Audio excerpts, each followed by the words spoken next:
Hey, this is Renee Wilson with Keeping It Realty. Thank you again for joining me on this taping. This particular taping is about selling your home, and we're going to go through the sequence of events, the dynamics of everything that happens when you should decide as a seller to list your home. So I get a phone call from a seller, and they're new and unfamiliar with the process of what happens. They've been in their home for years and years and years. They've had a lot of memories, a lot of history there. Their children have grown, and now the house is a little bit too big for them, so what they want to do is put it on the market, and they want to downsize. Every seller has their own reason for selling, but most of the time there's an element of history and memories and something that links them and ties them to this home emotionally. So as a real estate agent, as a listing agent, I have to take that into consideration, and I'm going to take those emotions, keep them inside me with all the respect to you, but I'm also going to educate you on how to be a seller and kind of push away the emotions and see your home from a buyer's perspective. That's the way we move forward without becoming offended or impatient. And you understand too that at some point in time as a seller, you might be in that same position as that buyer. So putting your feet in another person's shoes is the best approach you can have when you're listing your home. That way you don't get worried that this is a personal issue. While it is to a certain degree, once you decide to sell it, we kind of move that to the side. So what we do is, once I'm called and I'm there to meet you, I pull up to your home and I'm looking at your home from the curb. What are my first impressions? How does the yard look? Does it look like it's well manicured? Does it look like it's maintained? Does the house look like it's been cared for all the years that it's been owned? I take other things into consideration too. I look at things that you wouldn't necessarily think of, but it has to do with funding issues. If I come up to a home and there's a tree branch that is just listing on the roof, and it doesn't necessarily have to have a lot of pressure on it, that tells me it could be a potential lending issue. The lender might come in and say, we can't fund this home because there could be potential damage due to that branch touching the roof. There's other things that you don't need to worry about that I would look at as a professional and see for you and then let you know. But if we can address all of these things that might give us a hiccup during the window of a buyer coming in and it's going through underwriting and all these things are happening, the last thing we want to do is have anything stop us in this pace. So when I roll up, I look at your home. I look to see once again if it's well manicured, if it's taken care of, and 99% of the time it is. It's a well-loved home. It's got a little bit of age going on the outside, but that's okay because all homes age. So knowing that, that might be a factor on what kind of updates are going on in the inside of the house. But let's go ahead and stay in this momentum of the stages that's going to happen. So I come into the home and I present you with a CMA. That's a comparable market analysis. That report could be 15 pages to 27 pages, depending upon the length or the detail that I choose to pull out and what you might be interested in. And basically, very basically, it tells us what the neighborhood surrounding half-mile radius of homes sold for. Now, when I take those homes that have sold within a half a year, I'm also looking at comparing them to your homes, to your home, apples to apples. So I would look for homes that had 3 bedrooms. Say if the seller had 3 bedrooms, 2 baths, the age of the home built in 1959. Along all those lines, I would try to compare it or get as close as I can on that type of criteria to match it up on comps. So the only variable that could dynamically happen would be that one of the homes had a lot of upgrades in it. And if those upgrades happened inside the home, that could change the value. So such as if the 1959 year old home had marble countertops. They changed everything out to a brushed nickel or a brushed chrome, or they did their bathroom in glass windows. This is going to substantially increase the value of their home, even though it's the same square footage as yours, and it's the same 3-bedroom, 2-bath as yours, and it's the same year. And we cannot list your home at that same value unless you have equal value put into it, and that would be the upgrades. Now, you say to yourself, I cannot afford to get those kind of upgrades, so I guess I'm just not going to put it on the market. That's not true. A lot of times people do upgrades in their home because while they're still living in it, those are upgrades that they want to do. Those upgrades are not necessarily designed to resell the home. However, there are homes out there for that reason. But in most cases, those upgrades are personal taste upgrades. A wife might say, my bathroom is just too dark, I want to have all windows. So at that moment, they're going to upgrade that home to meet their needs. If your home has not been upgraded, you just leave that opportunity to the buyer to design it to how they want it. So not having upgrades is not a bad thing. Don't look at it like that. That will change the value of your home, but that's not a bad thing. And you need not stress over not having upgrades. The things that we want to concern ourselves with are things that we can control. And such as if you were to invite a bunch of friends over, or company, or potentially strangers over, you would like to keep your house clean, or you reorganize it to where when somebody's coming in, the home shows itself really well. So if you had a bunch of friends coming over, you're going to clean real quick before they come over. So prior to showing, a listing agent would ask that you would present your house the best of your ability that you can. So if you've collected a lot of things over the years, which is entirely understandable, when we live in our homes for many, many years, that's what we do. I suggest to the seller that they organize their things so that when a buyer comes in, they're not caught up in the seller's things, that they can see the house and do a visualization of how they would put things in, their own things in that home. Now, the best way would be to have the home vacant so they can have the whole home to absorb everything, but that is, that's not feasible in most cases.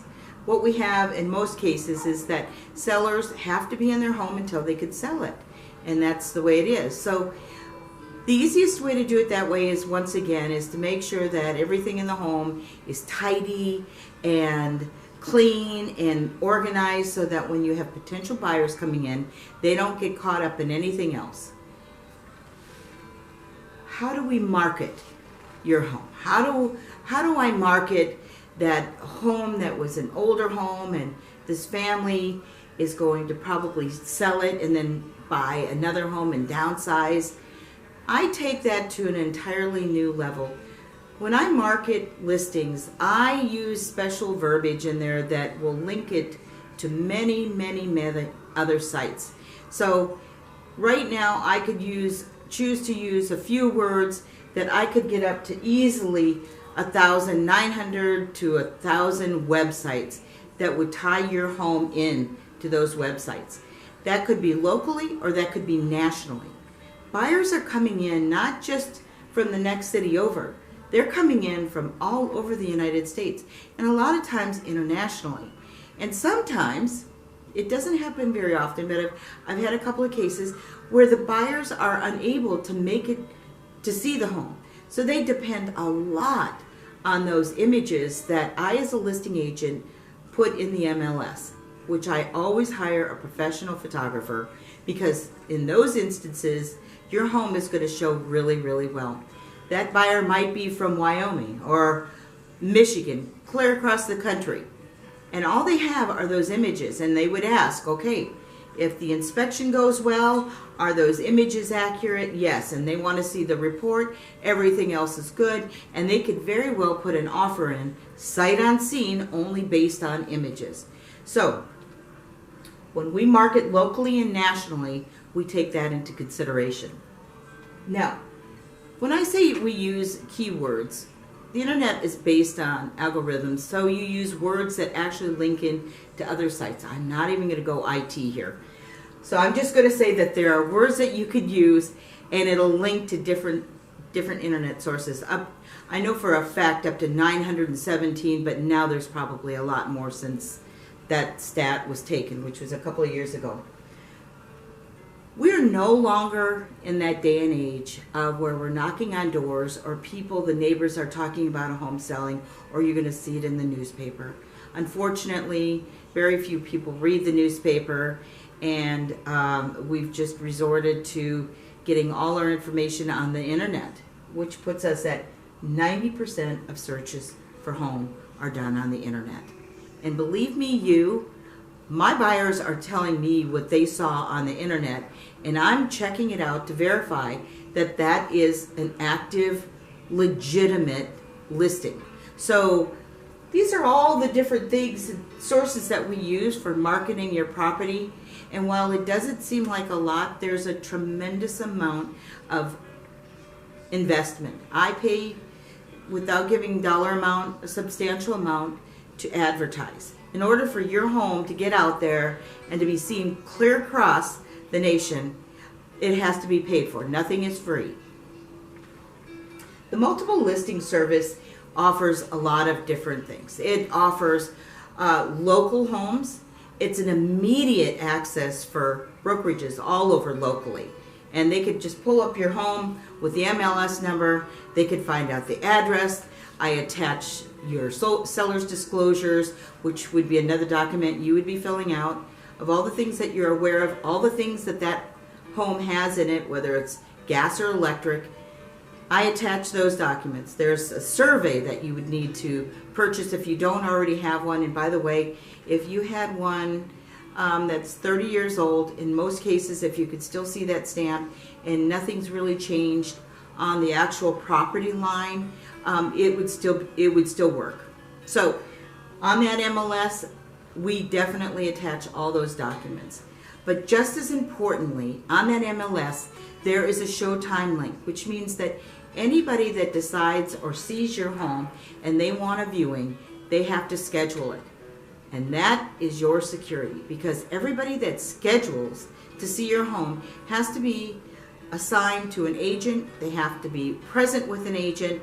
They are documented. The agent's number is documented, time, and the hour that they're going to be there, and then when they leave. And of course, that is for your protection. But not only that, that also keeps you up to date on how many people are seeing the home and what their opinion and response is on viewing it. Because a lot of times you want to take that into consideration. If somebody comes in and you get this repeat notation on the viewing, that might be something that we want to go back to the table and go over between you and I.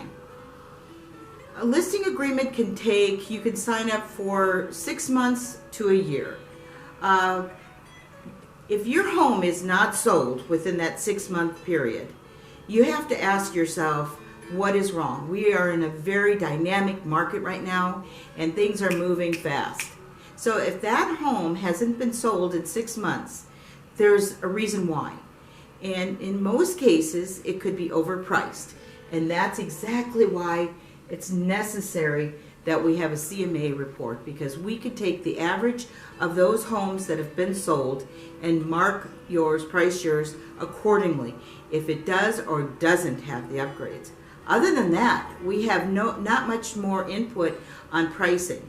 So where it might vary is if the property itself has land on it, and then of course we have to look at where the land is, how much the land is, and things of that nature. But everything is per person, everything is individualized, a different scenario for every listing. So I'm really pretty much, I think I've covered pretty much everything here on listing.